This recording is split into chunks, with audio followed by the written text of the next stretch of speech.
Good morning to the Honorable Ministers of the Council, members of the media, radio listeners via St. Martin Gov Radio 107.9 FM, respective radio stations island-wide, Tel TV Plus Channel 15, and online viewers.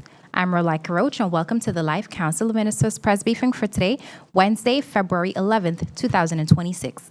At this time, I would like to invite the Honorable Minister of Tourism, Economic Affairs, Transportation, and Telecommunication, Grisha Heilige Martin Sogestiu. Minister Heilige Martin, you have the floor. Good morning to the media. Good morning to St. Martin, those listening, viewing online. And good morning to my colleague minister, Minjas. And good morning to you, Rolika, CoM crew.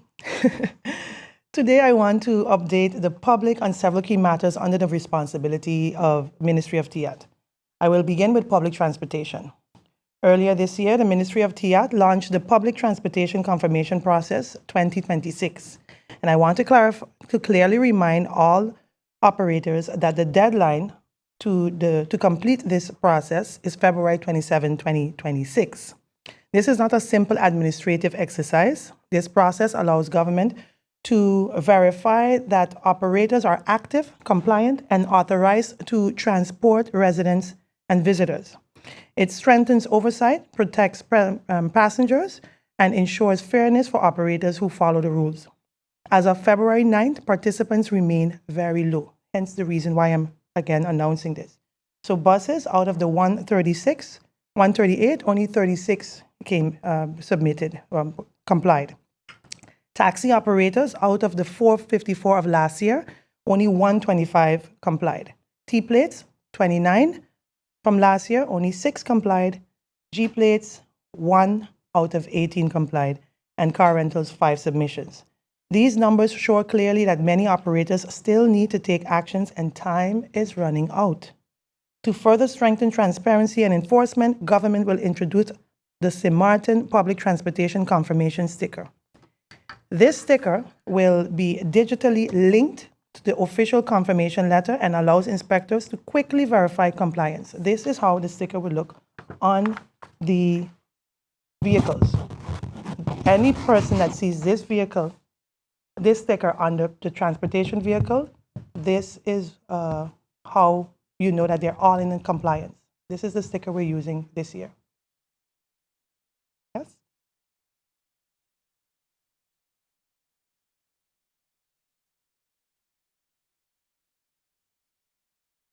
Good. So operators without the sticker are more than likely to be stopped by verification, not as a punishment, but to protect those who comply and to maintain public trust. When residents and visitors see that sticker, they should know that the operators is authorized and confirmed by government. And this is about raising standards and moving the sector forward in a more structured and accountable way. So that same focus on structure and accountability carried into last week's strategic stakeholders consultation workshop, which was held from the 2nd to the 6th of February last week. Each day focused on a different part of our economic reality, from tourism and safety to policy coordination and innovation and culture. The discussions were honest and sometimes challenging, but very necessary. One message came through clearly: we can no longer afford to work in silos, and decisions in one sector affected many others, and other approaches must reflect that reality. This consultation was not the end of the process. I kept repeating that. It is a mark to start the implementation. So stakeholders who were unable to attend can still provide input, and we must move forward to drafting the strategic economic plan for next year. So the focus now shifts from discussion to action. I also want to take a moment to highlight a major milestone for the tourism sector, one that did not happen by chance and certainly not overnight. For many years, there has been broad consensus that St. Martin's tourism governance needs to evolve. Successive discussions, reports, and attempts pointed in the same direction, but implementation remained elusive. This week, that changed. I am proud to announce that I have formally instructed the St. Martin Tourism Authority Foundation to begin the process of establishing the St. Martin Tourism Authority as an independent ZBO, effective March 1st, 2026.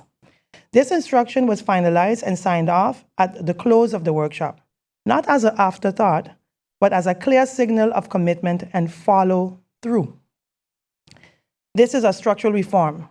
It brings St. Martin in line with the modern tourism governance model already in place in Aruba and Curacao, where the results speak for themselves.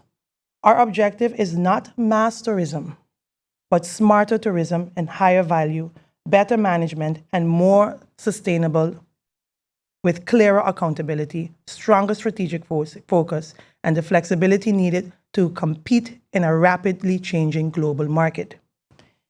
This is a proud moment for St. Martin and an important step forward for the future of our tourism economy.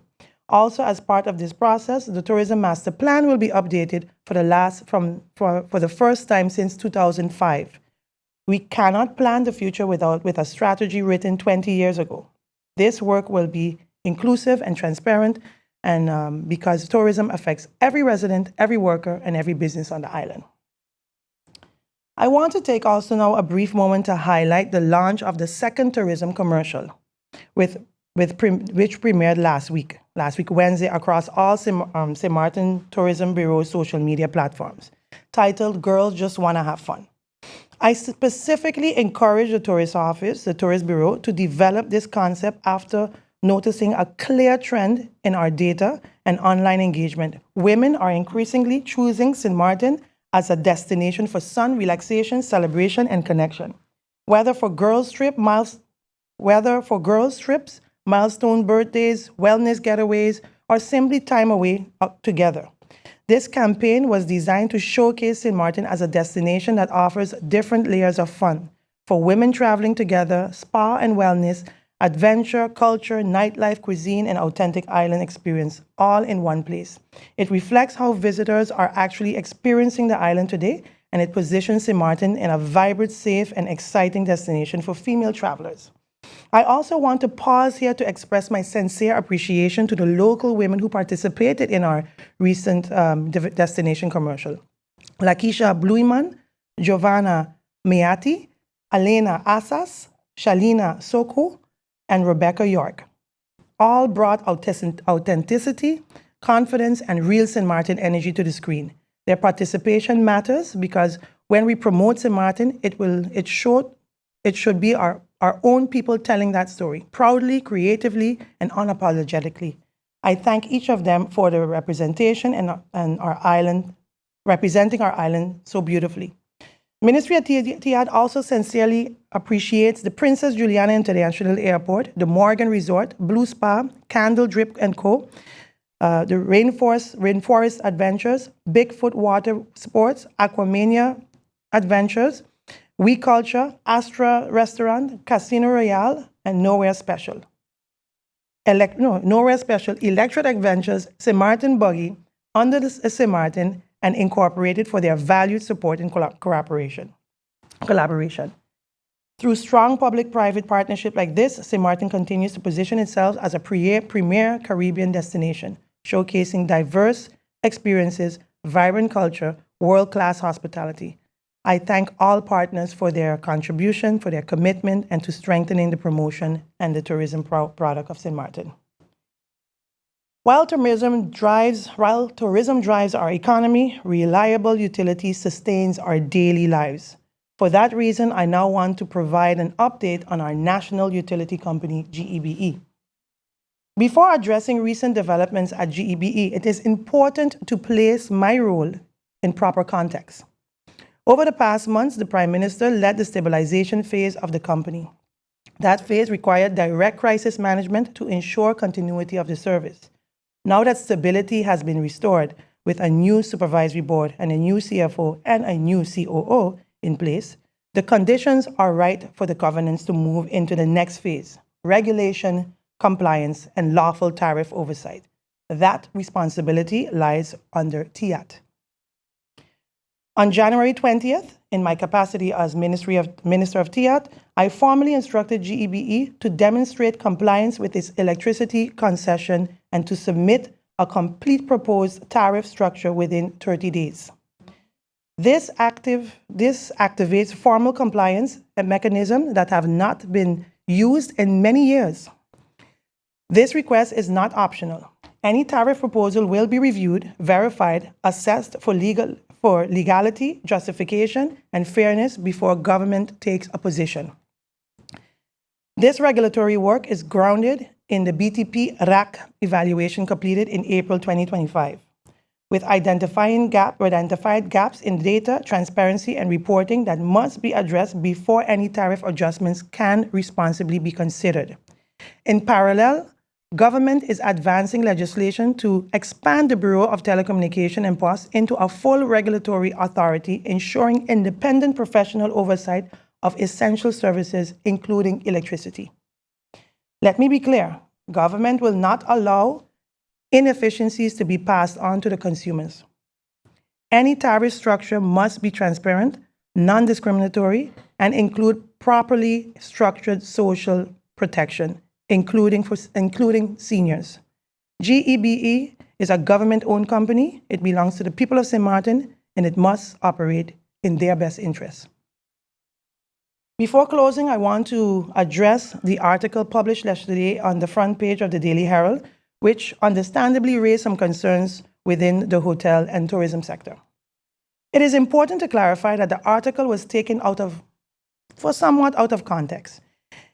It originated from a letter containing questions and answers provided to Parliament as part of an ongoing policy discussion.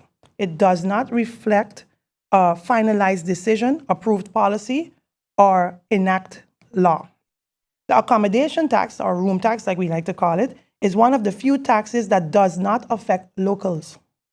Residents are exempt, even when staying in hotels. By law, the tax charge is directly to the visitor. So on a room that is $100 per night, the current 5% adds $5, and at 10%, it would add $10. Regionally, St. Martin is currently the lowest accommodation in the Caribbean at 5%. Most destinations charge significantly more, with the Caribbean averaging at approximately 12.1%. Even at 10%, St. Martin would remain low in the regional average.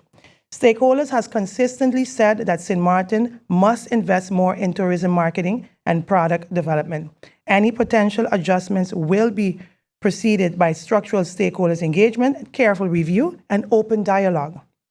I believe firmly in stakeholders' engagement, and no decision will be taken without the input of the sector review, a review of the data, and a clear understanding of the impact.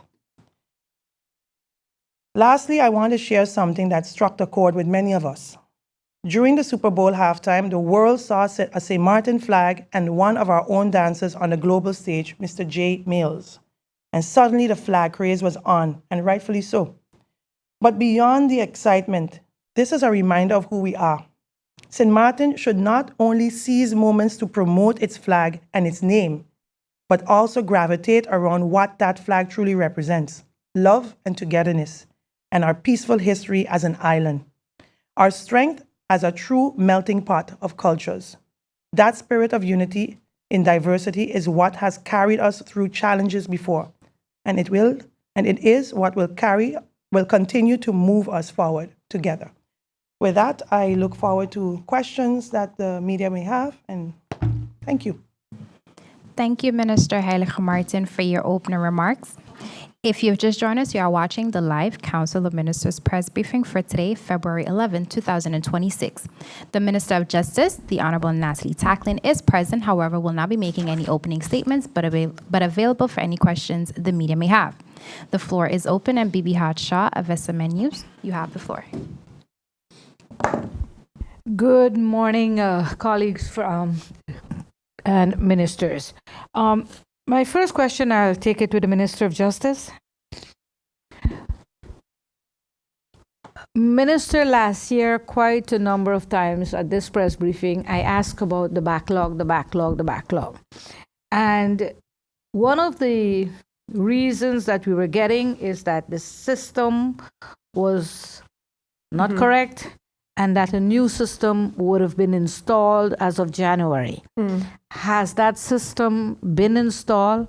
How effective it is? Because up to last week when you said that we are almost up to date with the backlog, my phones went off. There are lots of people who applied for simple renewal over a year and have not gotten any response, including a business person, I think they're in the US, but originally from Haiti, requesting a permit so they can purchase a property here.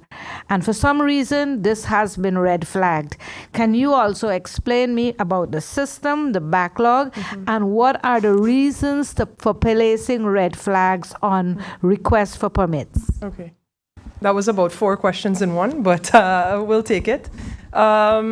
With the system, yes, initially the idea was, that we would launch at the beginning of this year.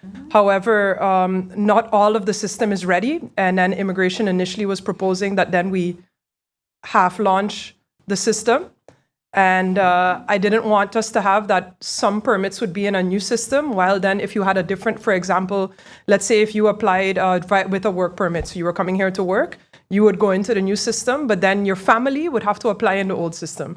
And I was like, that's not efficient. So I've instructed the company that we're not going to half launch any system, that I want a full, complete new system. And only that way can we then launch to the public, because I can't explain to the population, well, you got to go on this website to do this, but then that website to do something else. And then also we expect then immigration workers to have to be checking 2 different systems in order to, and then that's going to create problems in and of itself. So up to last week, I was given the timeline that by April, they should be ready with implementing the other outstanding parts of that system. Around that time, the public will know, because we're also working on a full campaign surrounding the system to introduce the public to it. That campaign will also be in multiple languages. It won't only be in English, but I think the idea is also to have it done in Spanish and in Creole, so that, because we also recognize that that is a large part of the segment of people that that make use of our immigration services. And as I've continued to say, we provide a service, an important service to the public, and I think that we need to do better at reaching the people who really need the information. So right now we're slightly delayed, but again, that was a choice that was made because I didn't want a splintered, segmented system. So hopefully in the next couple months, and I know that they're working hard on it on that end. So that remains ongoing. Then when it comes to the backlogs, again, I will ask, because up to last week I was told, hey, we're pretty much caught up. So I'll check, to see into what it is going on with these other files. And again, it's sometimes too where things are missing, where that individual maybe thinks that the file is complete, but when you go into it, it's missing something, that then immigration has sent an email, that email hasn't arrived at that individual, things like that. So those are still a lot of the issues that we see.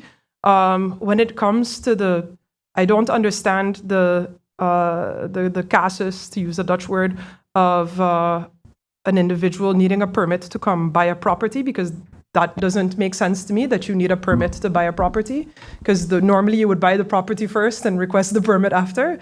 And I don't know anything about, necessarily red flags in this case. So I'm not sure what exactly you mean.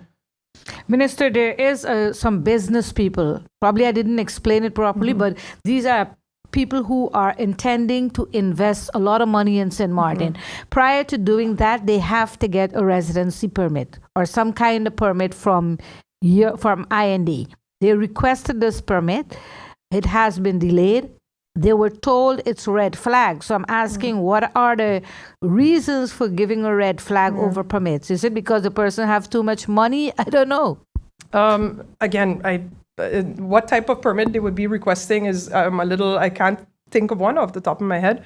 And maybe we could have that discussion offline. But again, of course, we have a compliance department within immigration as well. And within immigration, we also have to look at public order, public safety, and any misuse of our immigration system as well. And that's also why you have that level of compliance where we're looking at is it a kind of misuse of our immigration system going on, that then, of course, more due diligence would be done when it comes to a certain file and looking into the authenticity of what's happening. But we can have that discussion. Maybe I can understand that case specifically and then go into that offline. Thank you, Minister. Thank you, Bibi. Emil, you have the floor. Good morning. I have one question for the Minister of Justice. So, I've noticed a number of traffic accidents on the island. A couple of weeks ago, there was a very bad one by Bel Air. And then I noticed that after the accident, almost all of the, let's say, police presence were really police officers. Why don't the police have like a tourist police? So perhaps somebody that's less expensive, they don't necessarily need to have a gun. They're doing sort of administrative work so that you would free up the police officers. Chief John was very clear. What was it, 138, his number of officers that he has, and that he's shorthanded, needs more. So wouldn't that be a way to increase police presence and manage your budget at the same time? Definitely. That is one that we're working on. It's actually one of the goals that we have for 2026 to look at more closely together with the Ministry of TIAT as well, and in any form of a tourism authority that we may have or that is in the works by my colleague as well. The issue that we're having is, again, yes, we see the importance. We want to have a type of tourist police. There's similar structures in Aruba, in the hotel area that's actually funded through the hotels. In the Dominican Republic, you also have forms of this type of tourist police as well. Of course, what we need to discuss is where's the money going to come from to fund the tourist police. So looking at what type of tax can we introduce, or some type of fee, security fee or something like that. But it is an idea that we're working on, that we want to have worked out within this year, and then look into how we can actually bring it into practice. So just for clarity, there's a difference between tourist police and like a traffic officer. So I'm not really suggesting a tourist police force. I'm suggesting, because tourism's all around the island. So I don't know, it's not like Aruba where they're heavily concentrated in one area. So I'm talking more about a traffic presence that would be perhaps guiding traffic, dealing with accidents, dealing with compliance, those types of things. Yes, and I think that we're looking at this in different layers. And I know that one of the things that I had reached out to my colleague, I'm looking over at her before I say too much in public, but one of the things that we discussed up to a couple weeks ago was, hey, there are TIAT controllers that go out and control the buses, the taxis. They can also enforce parts of our road ordinance, traffic ordinance, and looking into, of course, there's a very small number of them as well, but looking into the options of then having, TIAT controllers assist with the regulation of traffic, or with kind of enforcing and policing these types of matters that happen around the island when it comes to these high traffic areas. So that's one of the discussions that we have to have as well. But I swore in those TIAT controllers recently, and I know that they're a small amount of them, and they need an extra certification in order to be able to do that. Oh, see, I just heard, for those not in the room, that it's happening, and that training is taking place. And again, it's drops in the bucket, but I think eventually all the drops can add up into the bucket. So we're taking the small steps where we can to win on efficiencies. And again, that tourist police, or this lower level, is also something that we're looking at, that we would also be able to deploy, again, not only in the concentrated areas, but all over, in Maho, Simpson Bay, in Phillipsburg.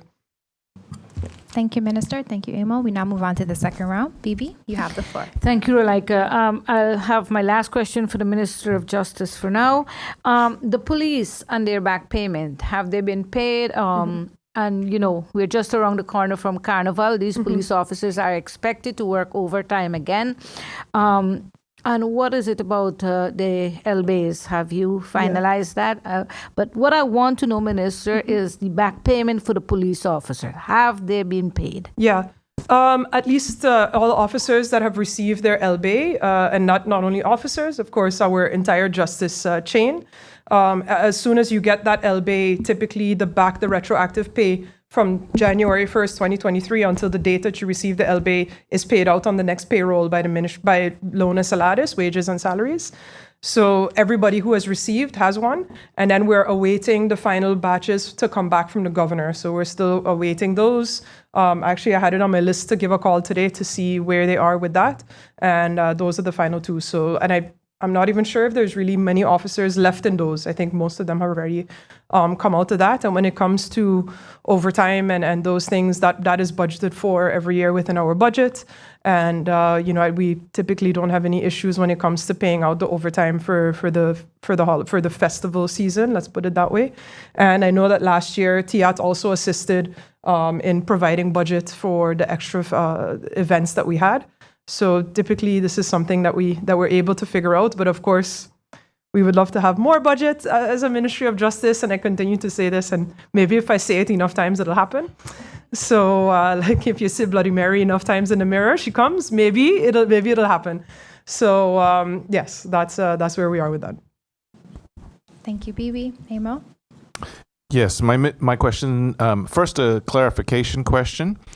Oh, okay. For Minister of TIAT. You gave an explanation about the public transportation and the number of relatively low compliance in terms of the process that they need in order to get the sticker.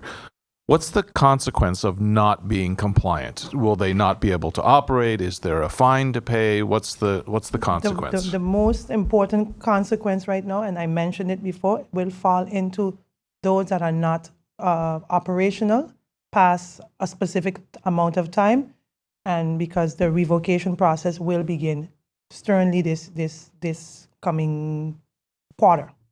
So that's mainly it, because the cleaning up process will begin. I mentioned, I think in previous press briefings, that we're looking at it legally before we start, and this is mainly part of that. So again, for clarification, so those that are active but non-compliant, there's not exactly a consequence right now. Right. Okay.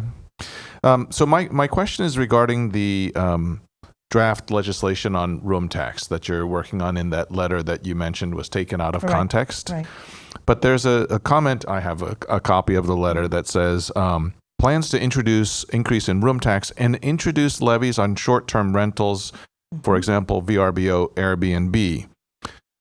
That would imply that the current legislation doesn't require the VRBO, Airbnb, short-term vacation rentals to pay tax. Right. Is that the conclusion of the Ministry of TIAT, that they're actually not obligated to pay tax under our current legislation? Of course, they're not that they're not obligated, but they don't fall under the room tax levy. So the home rental is not listed under that law. So we're busy amending the law for that, for such. And the thing is, with Airbnb and VRBO, those type of home rental companies, if you don't have it legislated in your law, they won't apply the tax. And I think that's one of the main focus for us right now. It's right now supposed to be at Legal Affairs, the amendment for that, to now showcase that now we have the law that they need to also apply a room tax or accommodation tax to home rentals. So it needs to be also embedded in the law.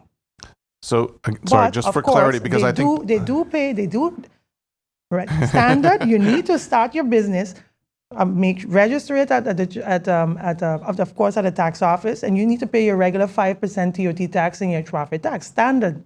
But some of them are unfortunately falling through the cracks. So what this can do for us, once we amend this, then we will have a full blanket approach on all the home rentals, because then they will be open to list all of them to us. And this is actually the unfortunate situation that we're in. You know, I know that the tax office has a mechanism in the way they are approaching these home rental companies to make sure that they pay taxes. So there's something there, but I can guarantee you they're not capturing the full scope of all the rentals that are there. We have received data of over 3,000 homes in St. Martin that are engaging in Airbnb, and I can guarantee you that it's not reflecting in the tax. So again, just because I think it's important that the public understands, Yes. If you buy a condominium in St. Martin, you're a foreigner, you buy a condominium here, you rent it out on short-term basis, Are you obligated to pay tax under the current laws? Yes. Okay. Thank you, Emil. Thank you, Minister. We now move on to the third round. Bibi, you have the floor. Thank you, Rolika. Minister, clarifications. That sticker that you just held up there, that for the transportation, how would the police detect a fraudulent sticker, since we have civil servants creating fraudulent documents that we're not mentioning? So if I'm a police and I'm on the road, or if I'm as a citizen, I'm driving, I see a sticker, I'm controlling, how do I know that that's a real sticker, not a fraudulent sticker? Once we see the sticker and we want to confirm the validity of the sticker, it is digitally connected to your number plate. So we have a mechanism in place that we can see that. I don't know how to explain it to you. I don't know the details of it. I can maybe on the And the police side, or the control officers we on will the road? provide them with that information, because this sticker is digitally connected to your plate. So you can pass, I can check, I can still check in my system. Let me triple check if you are really in my system. It's digitally connected. We're going full compliance here and real enforcement. All right, another clarification. GEBE, thankfully, Yes. finally. I heard you mention, and just in case I just didn't hear it, the management team consists of a CFO and a COO and a new board. Right? What happened to the CEO? Isn't it a 3C? Yes, but What that's happened right to now, these- that is right now being reviewed, and at this point and at this moment, I can't comment on the reason for that right now, but it's being currently reviewed, under review. And then if you can give us an update on the marketplace, I'd appreciate it very much.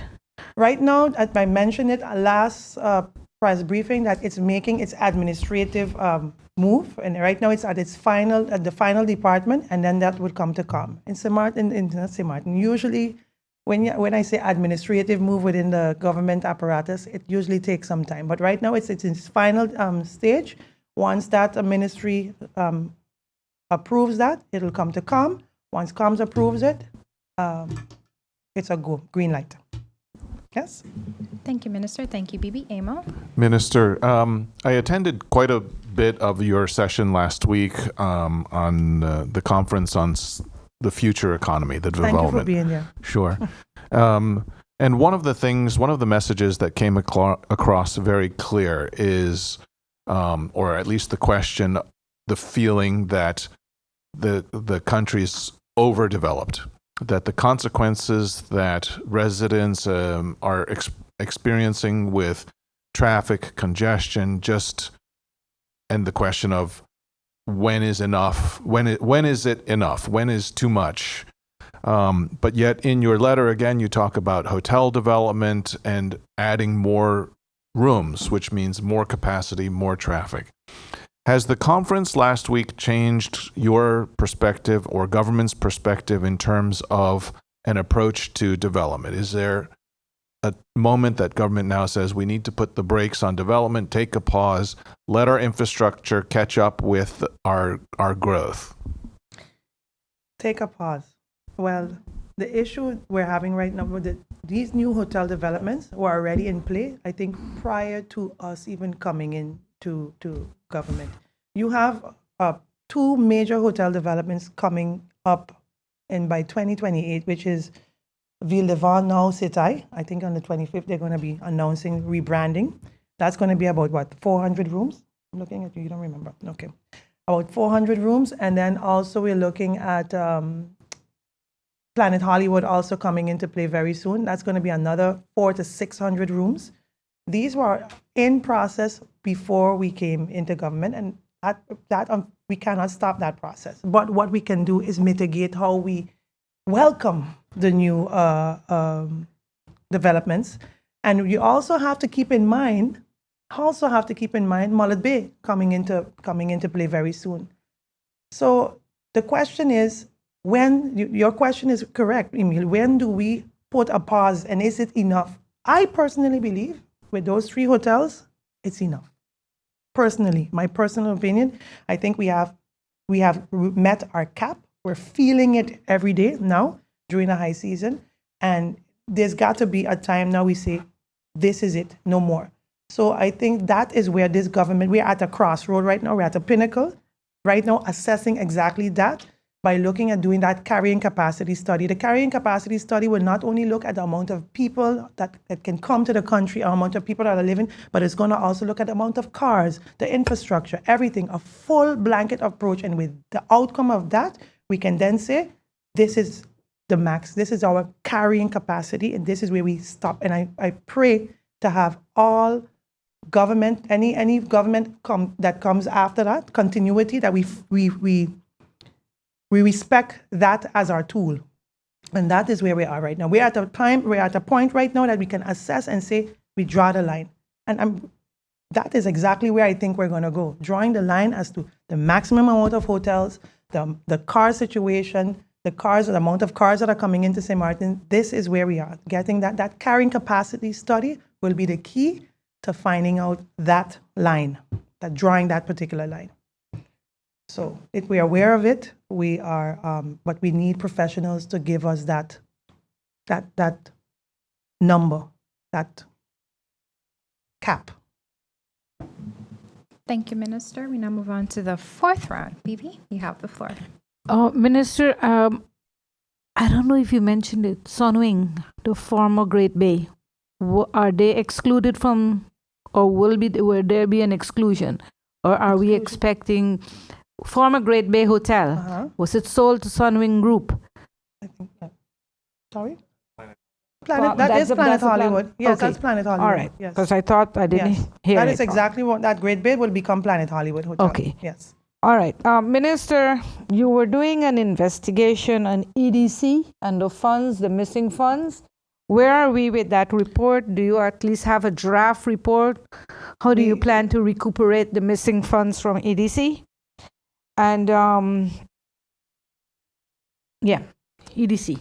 The audit is still ongoing, so I haven't received any complete conclusion on where on that the audit of 2023, 24, 2022, 2022, 23, and 24. So once those 3 audits are completed, I can inform the public and know our way forward. But I haven't received any details as to the outcome of that audit as yet. Do you have an estimation on time It frame? should be hopefully anytime this year. We're finalized. We should be at the finish line anytime. So I can't put a timeline, but it should be any time now. Thank you. Emma? Minister, first a clarification. So, government's opinion, if you were to formalize it into a policy, I assume that would mean, is government prepared to put a moratorium on new development as a policy until, for example, you have the carrying capacity done? Because there's no point doing the carrying capacity after you've approved all of this new development. A moratorium on exactly? Well, you'd have to define it, but Okay. on, let's say, large development projects until such point that either you have the carrying capacity study done or an upgrade in infrastructure so that the quality of life of residents improves. That would be something that the Minister of Varami would have to answer, but I can tell you what I have done. I have put a moratorium on issuance of taxi buses and things. So I'm doing my part with moratoriums. That would be something I think Minister of Varami would have to respond to. And actually, that carrying capacity study is in collaboration with Varami and myself to come to that consensus and that cap. But that's something I think the Minister of Varami would have to respond to. I would question whether that should be a council, because it's a pretty heavy yes, it's decision all- that it's crosses actually- you're multiple ministries. So I would Yeah. imagine that would be a council of ministers decision to Yes. say, shall we put a moratorium on, and then you could Construction. define it large developments until such point as you know, whatever the trigger is. Is that something that That's you're something willing to we- bring we- to I council think of we would all ministers? be able to openly discuss that, yes. Great. My question for you, Minister of Justice mentioned that we're looking at drops in buckets. In other words, that there is no one solution for traffic congestion, etc. I realize this might be a slightly unfair question, but in your role as Deputy Prime Minister, right, you have a role, and so since our Prime Minister is not here, but one of the things is that the service center in Simpson Bay has been closed for months and months. So if we're trying to eliminate traffic, if you had a second service center that people could go to instead of traveling all the way to the side of the island, and again, those are cars that are on the road that don't need to be. So if government could improve electronic services and, for example, open the second service center, that's one of those drops in the buckets that would help to alleviate traffic. I agree. Can you update us on why that's not open? I wouldn't know. I don't know if my colleague minister has any, if we are not fully aware why that service center is not open. I would have to take that up with the Prime Minister. Thank you, Emil. Thank you, Minister. We do have time for one more round, so I will allow it. Bibi, you have the floor if you have a final question. Minister, just recently, I heard in Parliament, we received some letters from the General Audit Chambers that regarding Soul Beach and the audit. Where are you on that?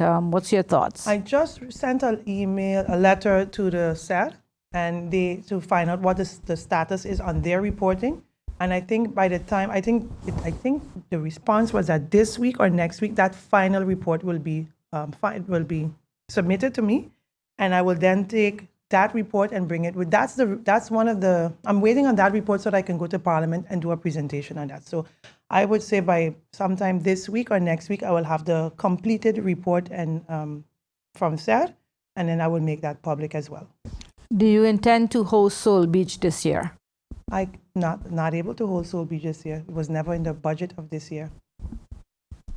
Thank you, Minister. Thank you, Bibi. Emil, you have the final question. Thank you. Well, let me rephrase that. Not that it wasn't in the budget of this year, but we were trying to hold Soul Beach this year, but with the collaboration of the French side, who was supposed to then make the deposit last year to secure this year.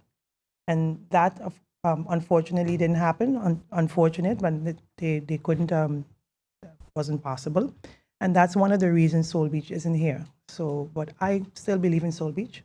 And you'll get a full breakdown of what Soul Beach brought to this country last year. And then you'll understand the importance of why Soul Beach is still something we will not let go. A clarification first. What was the budget that government contributed for Soul Beach? It was about $500,000 US, I think it was. Okay. $500,000. Yes, but a combination of Ministry of TIAT and the Ministry of Finance, and about $500,000. So one of the interesting things that came out of the conference last week was how small TIAT's budget is as a ministry, but in particular, the budget that you have available for promotion of the destination is a mere 4 million guilders. And that's part of that's included in there, but amongst marketing and everything else. Yes, 4 million. So my guilders. question to you is, so number one, if you put it in context, I understood Aruba's marketing budget was around 50 million guilders versus 4 million. And in your 4 million, you have a number of commitments. So can you explain to the public so they understand, if we're trying to shape our tourism, try and move towards higher value tourists, you need a marketing budget in order to do that. And again, I congratulate you on the Tourism Authority. I think that's one of the objectives, is to take a more professional approach, quicker decision making towards marketing. But if you could explain to the public, how your budget is, how much of that's actually committed, and what that actually leaves you to available for tactical marketing activities. So we have off the top of my head, we have about 3 or 4 marketing companies we deal with in specific areas. So we have an agreement with the US, Canada. We have an agreement with Europe, and we were supposed to have also an agreement with South America. Those marketing agencies alone takes up close to a million guilders that we have to pay the agencies to promote in those things. So what's happening right now, because we have 4 million guilders, we have to just find a way to squeeze every drop we have in certain areas, and it's not making sense marketing-wise. It's just not making sense. In addition to paying that, we also have budgets set aside for airline promotions. So when a new airline wants to come to St. Martin, and that's not easy as well, because you want to know, if you want to say, for instance, do a promotion with JetBlue, it's not $400 or $500. It's a couple tens of thousands of dollars we have to pay to have that kind of promotion. In addition to that, we have OTAs, contracts with OTAs, online Travel agents. Travel agencies. That alone is another 50 to 60, maybe sometimes hundreds of thousands of dollars that we have to also spend. So taking that $4 million and squeezing it everywhere we can, I don't know how we do it. But I could tell you one thing, Emil, 4 million guilders, and people are still coming to St. Martin. Imagine if we had $10 million. We don't need 50 million. We don't need 60 million. But just imagine if we had $10 million, 20 million guilders, the direct marketing we can do with that. You know, that's where we want to take it. And that's what STA will do. And just for clarity, would that include paying for things like Carnival, the Heineken Also, Regatta? That in comes out addition, of that 4 million? festivals, everything come out of that. Thank you. Thank you, Minister Heiligem Martin. Thank you, Minister Tackling. Members of the media, this does bring us to the end of the question and answer session. Any further questions can be sent to the Minister's Cabinet in writing.